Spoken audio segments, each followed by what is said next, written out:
Hi guys, you're welcome back to the channel. So today we are going to continue from where we stopped.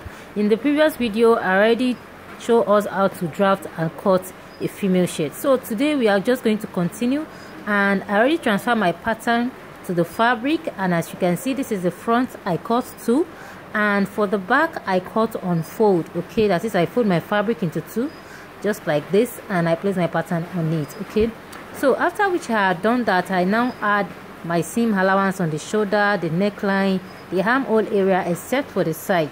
We already had our seam allowance on the pattern, so there's no need of allowance again. So now the next thing we want to do now is to fold the front. We are going to start with the front, then we are going to be folding this part this way.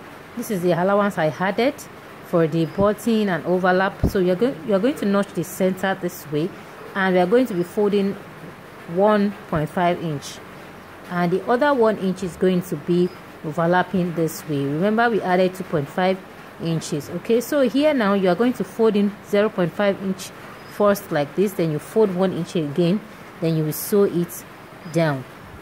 But as for the back, we are not going to do anything other than joining the front and the back pattern together. So I'll just do that now and show us how it looks like. So guys, this is what we have at the end. I already joined the shoulder and I already stitch down the front allowance, okay, that is going to overlap. So the next thing we want to do now, firstly we are going to cut off this excess because we don't need it, and after that we are going to measure round our neckline, because the neckline measurement is what we are going to use to cut our collar. When we are drafting the pattern, I already measured the collar, but I want to measure it again now. I have the same 19 inch, so it is this 19 inches that we are going to use to cut our collar. Okay guys, to cut your collar now, you are going to get a plain fabric like this. Okay, you are dividing the neckline measurements by 2, so 19 is 9.5 I guess, and you are going to use it to form a straight line like this. Okay, so firstly you draw a straight line this way, then you divide your neckline measurement into 2 just like I'm doing right now, then you mark. We are just going to be forming like a rectangle around that part. Okay, you draw the line like this, extend the line upward a little bit. So after you have done that, now you see this line, you're going to be dividing it into 2 again, because we are going to be having the front and the back as well. Okay, so this, we assume this, we are folding our fabric into 2. After which you have done that, you just mark the midpoint and extend the line with a straight ruler like this. So guys, we are going to be starting with the collar stand, and I already demarcate the center front and the center back. After that, now you determine the height of the collar stand. So I'll be using 1 inch. So then you mark the 1 inch on the center back first and connect it with a straight line, because the center front part is not going to be as straight as this. Then you will label it. So on the front part now, you are going to come up from this point by 0.5 inch, and from that 0.5 inch you will now measure your collar stand, that is your 1 inch that you measured earlier. So from that part now, you are just going to connect back to the midline with a curve rule, just as you see me doing like this. Okay, you can also do this with your free hand, but I suggest you use a curve rule. So after that, now from that line now, you are just going to mark your 1 inch all through back to the center line and connect with your curve rule again, because it's not going to be a straight line again. Okay, so now after which you have done that, on this center front line, come in by 0.5, mark it that way and connect back to this line here, this point. Okay, you can use your curve rule and you can also use your free hand. Okay, it depends on which one you are good with. So after that, now simply label your pattern according to everything you have: the back, the front, the collar stand, the amount of measurement, anything you use on that pattern, simply write it on it. So guys, thanks for watching to this moment. Do not forget to subscribe to the channel, click on the subscribe button, like and share this video. Okay, so now we want to cut the collar itself. Like we did for the collar stand, there is no need of dividing this line, but you are just going to use your neckline measurement divided by 2 to draw a straight line. Then you label the center front, the center back, and the neckline, that is the part that is going towards the neckline. And we are just going to mark the height of the collar this way. So I'm using 2 inch for the height of the collar, and I'm just going to connect this way with a straight ruler. Okay, so the part that is going towards the neckline is the part that will be joined to the collar stand. Do we understand that? So what we do now is that from this line, from this center front line, you come in by 1 inch, and from the center back you go up by 0.5 inch.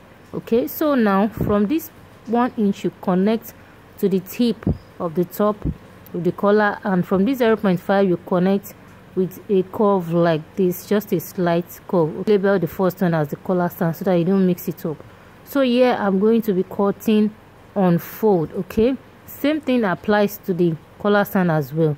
So after which you have done all this, you are going to cut out just like you see me doing. Okay, you cut out according to the new lines you marked. Okay, so guys, the collar pattern is set, and you are going to be using this to cut out your gum stay exactly like this. Okay, so I already cut out the gum stay, and this is what I have. After that, you use the gum stay to cut out on your fabric, and you are going to be adding 0.5 seam allowance. So guys, I already add the gum stay to the fabric, and I have my 0.5 seam allowance all through. Then I cut 2 pieces for each of the patterns. Okay, this is the collar. I have 2 of it, so I added my gum stay to one of the collars, and I'm going to stitch it around with this 0.5. So after which I have done that, this is what I have. This is collar, and the next thing we want to do now is to join the collar stand to it. But the way we are going to be joining the collar stand, you'll be placing one of the collar stand on top of the collar this way, and you're going to be placing the other one underneath the collar. That is, the collar is going to be in between the 2 collar stands. Okay, so make sure you mark the midpoint so that you'll be joining the midpoint of the collar stand to the midpoint of the collar itself. Okay, so guys, just watch what I'm doing carefully, just the way you see me doing, and make sure that the 4 points actually hold on to each other. You can secure it with a pin this way, and after you have done that, now you're going to run a stitch on the seam allowance, just like you see me tracing with my hand. You're going to run a stitch. So I'm done stitching down, and this is what I have.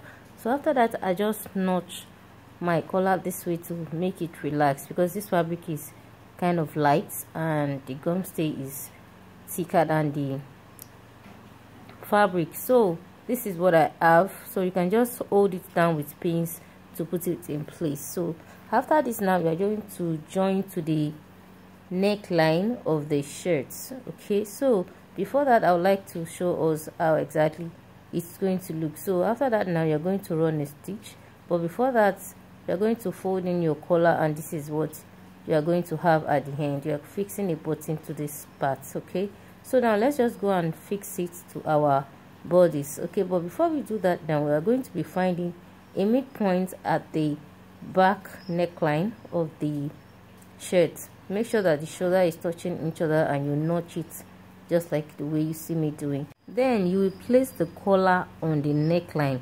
You'll be starting with the first side. Okay, joining first side first, then you'll be turning the other side after joining it. Okay, make sure that the part you notch, okay, is going to join with the part you notch on the neckline as well. Okay, so we'll be starting like this way. You can simply hold it down with a pin, and you are going to just hold it all through to the front. Okay, for both sides of the collar, and after that, you are going to fold down the other part of the collar stand to the neckline area. So guys, I already joined the first side, and this is the second side. I'm just going to fold it with my 0.5 seam allowance this way, and I'm going to run a stitch on it again. Okay, so now let's cut the sleeve. So as for the sleeve, I already have this basic sleeve pattern. I'll drop the link in the description box for us to see how I do that.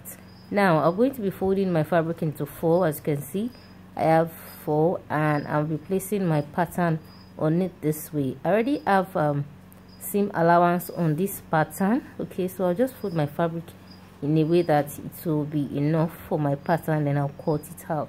In the description box, I have both long sleeve and short sleeve video. Okay, so check it out. So guys, I'm done cutting, and this part that I have my seam allowance on the M, I'm going to notch it this way. Okay, so As I've said before, this pattern is my size. You can go ahead and draft yours, and you can use your freehand as well. Okay, so now what I'll do now is to join this sleeve. Okay, I'm just going to confirm the hemline is still my size. Now you're going to be folding it with the amount of seam allowance you had it, and now I'm done folding it. The next thing we want to do is to join the sleeve to the shoulder. But before that, now you have to place your front and back bodies together, arrange it, and make sure it is rhyme. So around the shoulder area, you see that some part of the back is coming to the front a little bit, so make sure it is like that. Then you notch the center. So that part that you notch is where you're going to place your sleeve. Then hold it down with the pin, then run a stitch all through with your seam allowance. Okay, now I had joined the sleeve to the bodies. Okay, now what we are going to do now is to turn this inside out this way, turn it to the wrong side. Then you are going to run a stitch from the hem of the sleeve down to the full length of the shirt. Okay, with your seam allowance that you had it earlier. Okay, so you can just go back to your pattern if you do not remember. Then after that, you secure the hem of your shirt. Okay, so guys, I'm done joining it, and this is what I have. Okay, this is how it's going to overlap on each other. The next thing I'll just do now is to hold it down with my pin like this, and after holding it with my pin all through, this will enable me have it in place so that I'll be able to mark where exactly I want to fix my buttons and my buttonholes. So here is where you decide on how many buttons you want to have in your shirt. So this will be determined by how many inch you have and how many space you want to put in between. Okay guys, that'll be all for this tutorial. Thank you very much for watching up to this moment. I really appreciate you guys. So if you are yet to subscribe, do not forget to click on the subscribe button now, like this video, share for other people to see, and do not forget to drop your thoughts on the comment section, whatever you feel about this video, and if you want any other video requests. So see you in my next video. Bye bye, take care.